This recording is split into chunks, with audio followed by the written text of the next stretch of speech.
welcome back to Portfolio Rescue. This is our show where we answer questions straight from you, the viewer. Our inbox is filling up. Duncan and I were talking before we got on here. Instead of people giving us their height and their weight when they email us in, now they give us their salary, their asset allocation, their stock picks, all this stuff. It's great. We love the fact that you guys are sharing so much information with us. Remember, if you have a question, ask thecompoundshow@gmail.com. Duncan, I have one question for you. Is my sweater too hot for the YouTube algorithm? Is this pink too bright? It could be. It might be an actual out-of-gamut color. All right. I didn't use my color thing today. All right, what do we got? Let's do question number one. Okay, so up first, we've got one that I think a lot of people will be able to relate to. So you've shown time and again that owning the market is a better strategy than picking individual names. However, for people who enjoy the market and want to have some fun on Robinhood, what advice do you have for someone who's found themselves down 26%, now actually 28%, and 34% in their two biggest holdings? And they just keep averaging down but can never seem to find the bottom. Historically, do most stocks come back from this kind of decline, or does the data say to cut your losses even when it feels this painful? Duncan, this one sounds kind of personal to me. Yeah, it's for me. This is a question straight from you. It's actually for me. Which is great. But you're right. We're getting all sorts of questions from people saying, what to do now? All my stocks are down, even though the market is doing fine. I don't know what to do. I think part of this comes from the fact that a lot of people opened up their Robinhood account in 2020, maybe 2019. Things were just way too easy coming out of that Corona crash. So Jason Zweig had this mind-blowing stat. I think we've shared it a few times on some other shows. From the bottom on March 23rd, 2020, over the next year, 96% of all stocks in the U.S. stock market and the Wilshire 5000 were up, which is basically unheard of. That's not normal, like even in a good year.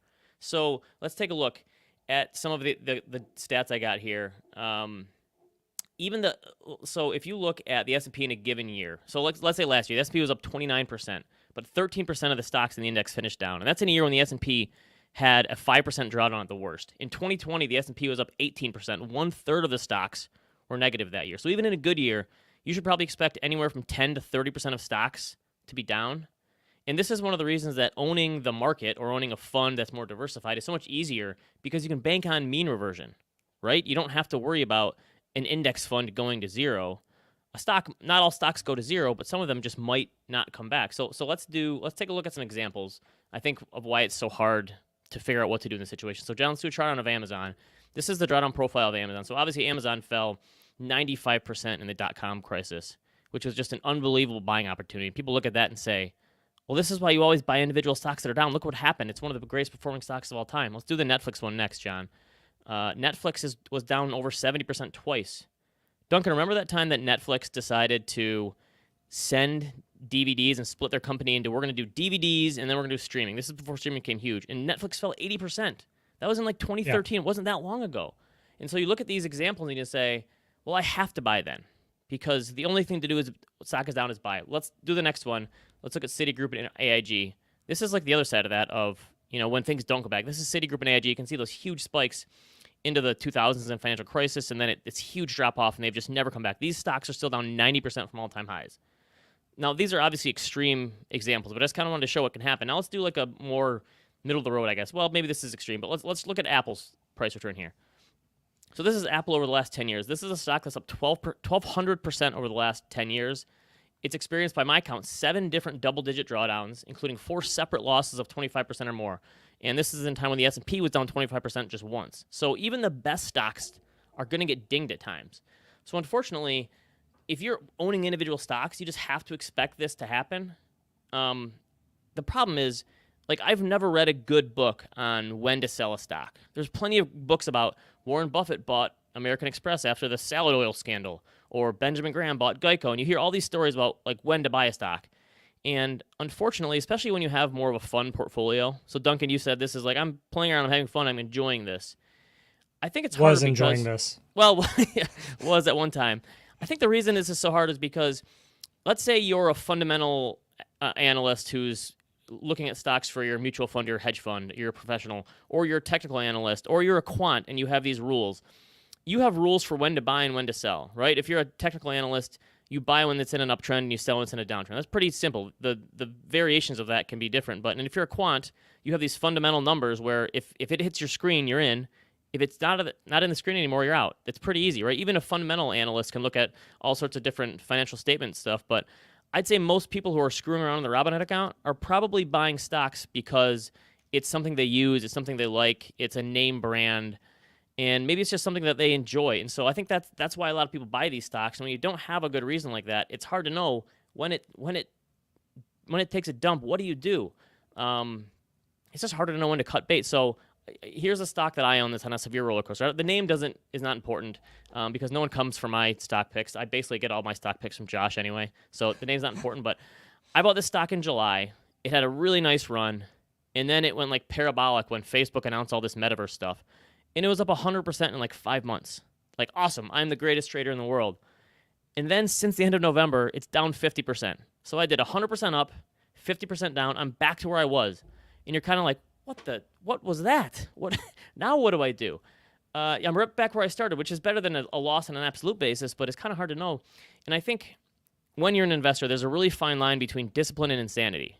And discipline is sticking to something where you're buying it on the way down, you're averaging in, and insanity is you're losing all flexibility, and now what am I going to do, right? So it's hard to know because we don't know the future. Like even though all stocks get dinged a lot, especially on individual names, we don't know what's going to happen and which stocks are going to work and which ones aren't. So I think I have some questions you can at least ask yourself. Like what's my threshold for pain as an individual investor? Is it 30%, 40%, 50%? I mean, if you're owning an individual stock, you should expect a minimum to see it get cut in half once every few years, probably. Not every stock, but most stocks, especially if they're like smaller and you're trying to catch a trend. Would I be thrilled to buy the stock at lower prices? Duncan, you said, well, I've been buying in and averaging down, but I can't find a bottom. Yeah, it's like because my mentality is that old mentality of like, well, I liked it back, when it was at 20, now it's at 15, And I guess as long as the story hasn't changed too much, that kind of makes sense. I think you could probably set yourself some rules. I'm going to buy it when it is down 30% from where I bought it. Then I'm going to buy it when it's down 40%. So you can kind of not try to guess. I think you can take the guessing games out of it a little bit. And then the other thing is just like, do you have better investment opportunities elsewhere? Right? There's this mentality of I'm just going to wait until it gets back to break even, and then I'll sell, and then I'm done with this thing, and it's out of my hair forever. But it's always much easier to sell a stock when you have a gain because you can at least lock in profits. Selling when your stock is down is much harder because no one wants to look like an idiot for giving up on the stock that's the next Netflix or Apple or Amazon. On the other hand, you also don't want to be in the next Citigroup. So I would look at it as an opportunity cost thing of, is there something else that I wanted to own that's better, or am I really happy this is down 30 or 40% and I can buy it on sale and see what happens and give myself a longer runway? And what kind of time horizon am I thinking about here? Yeah, and I mean, I guess selling at a loss, you at least can harvest some tax losses, right? That's the upside, maybe. There you go, tax planning. But yeah, but again, there's no good books on this. Like when to sell a stock that's down, like really no one knows. And so I think a lot of it has to do with other opportunities, why you got into it in the first place, and how much pain threshold you can really handle. Yeah, no, that's good advice. Let's do another one. Okay, so up next we have the following. I'm a 25-year-old currently maxing out my 401k and Roth IRA. This leaves little excess in the budget for other savings, emergency fund not included. While I feel great about funding my retirement so strongly at this age, I have some concerns about being able to save up for big ticket items like a home, a car, etc. Is there a point where I should consider reducing my tax-deferred contributions to bolster my taxable savings investments for these types of expenses, perhaps lowering my contribution to my employer's match?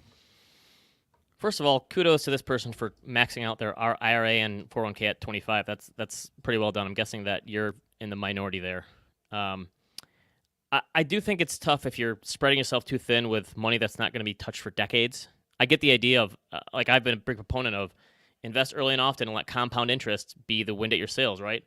But it can be tough if you're trying to save for a wedding or a down payment or something and all your money is going to retirement. I think especially if you've already done it, there's no shame in cutting back your max because you can always go back to it, especially if you're saving for a down payment, you're going to save for 2, 3, 5 years. If you've already built those good saving habits, I'm not that worried about going back to them because you can just take that money you were saving and plow it right back into the 401k or IRA when you're done and you hit your goal. So John, put up this chart here that I created for my book. I looked at what does it take to become a millionaire if you're maxing out your 401k. Now this assumed the 19,500 max. I think it's now 20,500. They upped it for the last couple of years, so I wrote this a couple of years ago. You can see how low the returns are if you start at an early age. This is even at 30, where our listener here is 25. If you max out your 401k every year, and this isn't even including the IRA, it would take a 2% return over 35 years to get $1 million. Obviously, $1 million is no magic number. In 35 years, it's not going to be worth as much. This was just trying to show big round numbers. It doesn't take that much if you're maxing out your account. You don't need huge returns. So I think if you've already done it and you've front-loaded some of your retirement objectives and savings, I think putting it off for a few years is not going to be that big of a deal because you know you can go back to it. And there's also this thing of in your 20s, you don't want to have everything go towards your future if you can help it. You should have some money bucketed aside to travel and have fun and go out and not have everything go to retirement. So I love the fact that this person is maxing out their retirement at an early age. But yeah, if you cut back a little bit, I think you've shown good saving habits. There's no reason you can't go back to it later. Yeah, and they mentioned the getting the employer match, which you guys always talk about being such a important thing. Yeah, so yeah. If you wanted to use that as your floor, that's probably a good place to go where you're still getting the 100% return for your match. Yeah, always get the match. But otherwise, I think cutting back is not a big deal if you've already shown you can max out your 401k and IRA. All right, question 3. Okay. So up next, we have a question from Josh who writes, I'm in the lucky situation to have an income of around $200,000. I'm going to receive my annual bonus in January, with which I would be able to fully fund my 401k for the year. Normally, I would fully fund it and then continue to contribute on each paycheck via the mega backdoor Roth, which I feel like needs some explaining.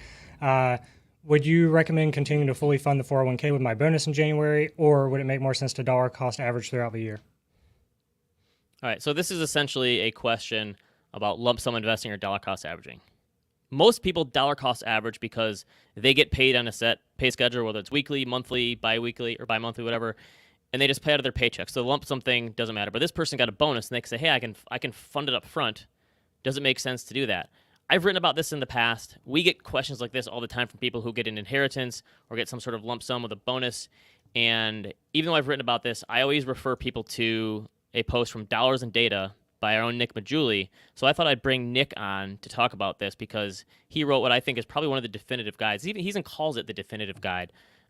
So let's bring Nick on to hear what he kind of found on this sort of lump sum versus dollar cost averaging thing. Hello. Hey, Nick, you've done the definitive guide on that. You've looked at this from a number of different places. I think you looked just the stock market. You looked at like a 60-40 portfolio, all these different things. What did you find in terms of what's the best route for people most of the time based on the baselines? I mean, yeah, most of the time, the trade-off you're looking at is risk versus return, obviously. So in this case, this person's trying to max their 401k. The max right now is like, let's say it's 20,500. Let's just say 20,000 for a round number. And in the post, I talk about like if you were to, first investing right now, all that 20,000 versus, taking, investing it over 24 months. So dividing that into 24 equal payments, a little under $1,000 each. You would have underperformed on average by about 9%. So that's over 2 years, but this is a 1 year case, right? Because he's like, do I max now or just for the next year? So in a 1 year case, you're looking at, 4 to 5% difference in return. So on 20 grand, that's like $1,000 on average, $1,000 you're going to be out if you wait to go in versus if you just put it all in now. And that's on average, of course, but that's the question. So to the reader, to the person who asked the question, like, are you okay underperforming $1,000 to average in and reduce your risk a little bit? If you are, then go ahead and go for it. If not, but you could obviously underperform more, but that's kind of that's the way I would think about it. It's like 5% in a year, about 9% in 2 years. As you go further and further, you wait 5 years, the underperformance gets really, really bad on average. So I guess the thing that you're trying to say is most of the time stocks go up. Yeah. That's right? Basically it. So, I mean, on average, over the last 100 years, stocks are up 3 out of every 4 years. So if you can use that as your baseline, like 75% of the time, the stock market is going to be higher in a given year. So that's the basic idea here, right? Is that stocks mostly go up. I guess the psychological component here is everyone always thinks to themselves, well, great, that data's fine on average, but I know I'm going to be the person who puts my lump sum in, and then the stock market's going to roll over, and I'm going to look like an idiot. Yeah, right? That can happen, but here's the flip side to that. Let's say you start averaging in, right, and the stock market really starts to tank like it did in early 2020. Are you going to be able to keep averaging while the market's dropping? Or are you going to panic and say, you know what, I don't. So the only time when DCA beats lump sum is the time when you're precisely least likely to want to keep investing because the market's crashing. You feel like you're just throwing, good money after bad as it keeps going down. So if you're someone who's like, yeah, I could keep buying when it's crashing, then go ahead. But most people are going to be like, oh, maybe I should wait. And then you're going to sit in cash. And we've had I've talked to people that, that have done this, that were like, they were in cash in March 2020 and they were still in cash now, or they were in cash for a year or something. It's like they missed everything came back. Yeah, it becomes addicting. And I also think the other point is, if you're saving in your 401k and you have decades until you're touching this money, guess what? That lump sum versus dollar cost average, even if you make a bad lump sum payment and you put it right in before a market peak, you're going to be fine decades into the future, right? It's not going to hurt you. So most of the time you're going to do better. And even if you have the horrible luck, over the long term, it's going to kind of shake out over the averages where you're going to be fine as long as you don't touch that money. Yeah, and the differences are small. I'm saying that the shorter the difference, like let's say we said, okay, I'm going to put it all in this month, or I'm going to average over 2 months. The difference is so small, we shouldn't even waste our time discussing it. And even over the course of a year, 5%, like that's a decent amount of money, but it's $1,000. So for this person who's maxing and is doing mega backdoor Roth, it probably doesn't make a difference for them. So just do what's going to make you sleep at night better. For this person in particular, that's what I would say, even though the numbers say to just put it all in now. So right. Duncan, we'll save the mega backdoor Roth stuff for Bill Sweet for tax time, okay? Okay. Yeah, I have no idea what that means. So yeah, at some point we'll have to dive into that. All right, one more question. Okay. So this last one's kind of a fun one because it's a challenge. Convince me that leveraged ETFs like SPXL and TQQQ are not better holds than SPY and QQQ.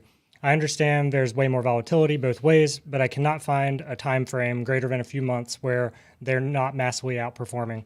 Can you talk me off the leveraged ledge? All right, I looked these up and on Y charts, and when I looked at these graphs, I wanted to punch myself in the face, Edward Norton style from Fight Club. So John, this is the SPXL versus SPY. So this is a 3-time levered versus the S&P 500. The SPXL, which is 3 times levered S&P, is up 3,000% since it's launched in late 2009. The S&P 500 is up like 400%. Oh my lord! Now look at the drawdowns in the next one. So this shows a drawdown. So this is like the downside of this. So you can see that the downside, the S&P fell 34% in the Corona crash. The 3 times levered fell almost 80%. So that's your downside. Now let's look at this next one, which honestly kind of blew my mind. This is the 3 times levered NASDAQ 100. It was launched in like 2010. It's up 17,000%. Oh my God. And the NASDAQ 100 is up 800%. 17,000%. Oh, Lord. So look at the drawdown on this one now just to show, even though it was down 70% in the lows. Nick, you've looked into this stuff too. I have some thoughts on this, on what could potentially go wrong, but what do you say to these people that, and I honestly, Duncan and I get 1 to 2 questions like this every single week, easily. People, especially from young people, why shouldn't I just do this? So what is your take on these leverage ETFs? I have 2 thoughts on this. The first thought is leverage ETFs are great if you're lucky. So if you get lucky and you don't experience a 2008 scenario, a 1929 scenario where the market's down, 50, 60+%, then you're going to be, look, it went down 33 and what was it, down 75, 80%? Yeah, don't you think if it dropped to 50, it's wiped. If it's down 50%, it's probably down 95, I guess, the 3 times levered, don't you think? It's basically wiped out, yeah. So I think that's basically like a death scenario where it's just over. So that's the first thing. Like if you're lucky, if you think you're going to be lucky and we won't experience another 50, 60% plus drawdown, then it's great. So that's the first thing I'm going to say, which is obviously kind of ridiculous. The second thing I'm going to say is, okay, if you're going to lever, maybe do a little bit less, not do a 3x, do something a little bit less. And why do I say that? So AQR, the quantitative investment management firm, put out this paper called Buffett's Alpha. And they looked at like Warren Buffett, like one of the greatest investors of all time. He did use leverage with the insurance float and all. I don't want to get into all that, but he borrowed a little. He basically had money he could borrow to invest. And the highest his leverage ever got was 1.7 to 1. So he never went to 3x. So even if Warren Buffett, let's just say 1.5 to make the numbers round. If Warren Buffett went to 1.5 on his leverage, why would you want to be going to 3 or even 2? So if there's something that's like a little levered, okay, I think like that's not the worst thing. It's probably unlikely to go to 0. But if you do a 3x, I think you're asking for some tough times ahead. So right. That's the only thing I'm going to say about that. This is like the Gillette thing from The Onion. It was like, F it, we're going to do 5 blades, right? Exactly. I agree. So yeah, you're right. The worst case, also, bull markets, there's very little volatility. And these things reset on a daily basis. What they want to do is they want to capture 3 times on a daily basis. Then they reset, and you get the daily basis. And the reason that these ones work better than like a volatility one, like there's some of these volatility VIX indices that they follow, and those things can get crushed. A lot of those are down like 99% from their highs because that churning of volatility, you sort of lose something there. But it doesn't happen with the stock market as much because that's resetting, and it's a different structure basically. But in a more volatile market, even if you move sideways and we get a ton of volatility, or we go down a little bit, again, these things in a more volatile environment, because in a bull market, things are very little volatility, stair step up, things are okay. When there's more volatility, these things could get crushed even in a market that doesn't go down that much. So I think this was the best case scenario for these funds. So when they rolled these funds out, it was probably the best timing ever. And I still can't get over that NASDAQ 100 three times number, 17,000%. I would love to see if there's like one person who's held on that whole time. Yeah. But it's, yes, the more volatile market could screw you over with one of these. And maybe you talk about sizing it right. Maybe instead of like replacing, if you're a person who's got a really ridiculously high risk tolerance, don't replace your whole S&P 500 holding with this. Take a smaller percentage and do it and try it out a little bit and see if you can handle the wild swings, because they're going to happen. So that would be again, we get this question all the time. I think it's easier to say you have a high risk tolerance for this stuff when we're in a bull market. Talk to me when we're in a bear market and if you can really hang on for a 70, 80, 90% decline in these, because that is not out of the realm of possibilities at all for this stuff. Yeah, I mean, I think it reminds me of the Taleb's turkey problem, right? It's like the longer you're getting more evidence. All these people convince me not to do it. You have every single day you're getting more and more evidence why they should invest in it. But one day, sometime in the future, I don't know when, could start tomorrow, could start 10 years from now, there's going to be a massive crash. And a lot of these people are going to get very close to basically all wiped out. And that's going to change everything, right? And the turkey gets more confidence in their caretaker until the day they're killed, right? It's the same type of thing going on. So yeah, someone who says talk me off the ledge probably doesn't really want to do it, if we're being honest. Okay, Nick, one more question. How are the supply constraints going for your book? Are we on time? When's the release date? Yes, I think we're April 12th. We're on time now. So we had a 2-month delay, but it will be out April 12th. Just keep buying. Very, very easy to remember. So all right, and where can people go to sign up for your newsletter? Just my website, dollarsandata.com, and you'll see on the nav bar it says newsletter, and you can sign up there. So all right, awesome. We'll have Nick back on when his book comes out for sure. Check out Of Dollars and Data for everything Nick's right. He's one of the smartest investment writers out there. Duncan's going to be filling us in the weeks and months ahead on his Robinhood portfolio to see how things are going. Oh, no. If you have a question for the show, askthecompoundshow@gmail.com. Help us subscribe, like, all that good stuff, and we'll see you next week. See ya. Thank you.